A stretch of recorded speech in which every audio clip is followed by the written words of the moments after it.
Un plauso va sicuramente al comitato di quartiere Fontanelle Insieme, se è stato possibile trasformare un muro degradato in un murales chiamato Verde Verticale, un'opera eseguita in via Alessio Di Giovanni con una abilità davvero eccellente dalla giovane artista Gabriella Fanara, anche lei abitante di Fontanelle.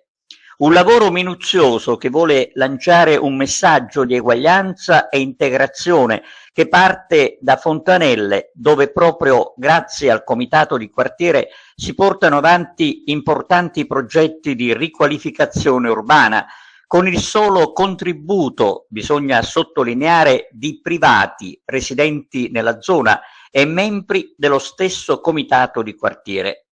Per quanto riguarda lo spazio dove è stato inaugurato oggi il murales e dove da qualche anno esiste un parco giochi, anch'esso frutto dell'impegno del comitato, il comune aveva promesso una videosorveglianza e un'adeguata illuminazione, ma sotto questo aspetto non si è fatto nulla.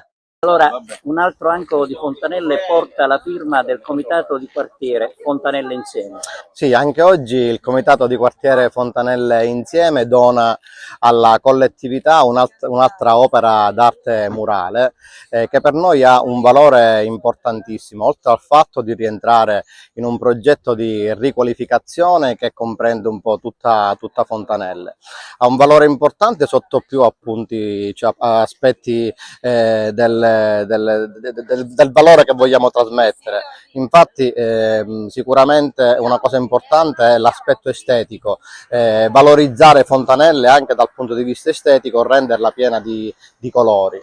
Un altro aspetto è sicuramente la cooperazione, perché alla realizzazione di questo murales hanno partecipato davvero tanti soggetti in maniera incondizionata, hanno lavorato dalla mattina alla sera affinché si potesse realizzare questo bellissimo murales. E poi per ultimo è un segno comunque di sensibilizzazione all'amore e al bene del bene comune. Comunque avete trasformato un muro che è un colpo d'occhio gradevole.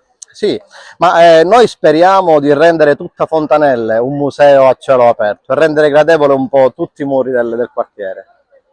Intanto qual è il messaggio che lancia il murales? Il messaggio che lancia il murales è molto semplice, è non soltanto la cura del patrimonio, dell'esistente, ma soprattutto dell'aspetto naturale. Infatti si propone in qualche modo di riportare sotto forma artistica quella che è l'aspetto della natura, cercare di conciliare non soltanto la parte murale, ma soprattutto inglobare l'aspetto degli alberi, dell'esistente, e quindi abbiamo in qualche modo provato, e spero che sia arrivata, questo messaggio, insomma, di cura non soltanto delle relazioni, considerando le figure umane inserite, ma soprattutto della parte ambientale, che è quella che un po' forse ci dimentichiamo ogni tanto. Dicevamo che è un colpo d'occhio gradevole, cosa rappresenta? Come figure sono sostanzialmente una sorta di sottobosco che però non è privo di vita, anzi è proprio vivo, è proprio abitato, è qualcosa che si muove, dinamico, e quindi insomma abbiamo cercato in qualche modo di conciliare sia l'aspetto naturale, che comunque già è vivo di per sé, con l'essere umano, che alle volte si dimentica di quanto sia importante il contesto nel quale è inserito.